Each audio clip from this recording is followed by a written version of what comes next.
Sir உங்க கட்சியிலேருந்து சமீபத்தில் வெளியிட வைஷ்ணவி அவங்களுக்கு நிறைய ஊடக வெளிச்சம் வருது, இன்ஸ்டாகிராம் ஃப்ரேம்ஸ் இருக்கு, அதெல்லாம் ஓகே. அவங்க தான் கட்சியிலேருந்து வெளியிட்டாங்க.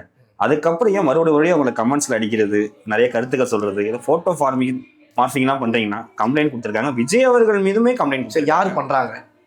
தாவேக்க தொண்டர்கள் தான் பண்றாங்க சொல்றேன். யாரு நீங்க சொல்லுங்களேன், பேர் சொல்லுங்க. இந்த இந்த நிர்வாகி இல்லைனா இந்த ஊரை சேர்ந்த ஒரு தாவேக்காவினுடைய அடிப்படை உறுப்பினர், இவர் இந்த மாவட்டத்தை சேர்ந்தவர், இந்த ஊரை சேர்ந்தவர், என்னை அவமதிச்சிட்டாரு, எனக்கு கமெண்ட் போட்டாரு, எனக்கு போட்டோ மார்பிங் பண்ணிட்டாரு, யாராவது ஒருத்தர் சொல்லுங்களேன்.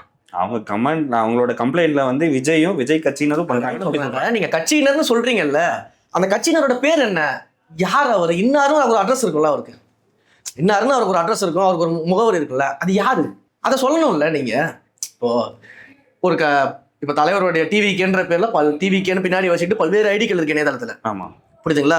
தலைவரோட போட்டோ வச்சிருப்பான், பேர் ஏதோ ஒரு பேரை போட்டு டிவிக்கேன்னு பின்னாடி வச்சிருப்பான்.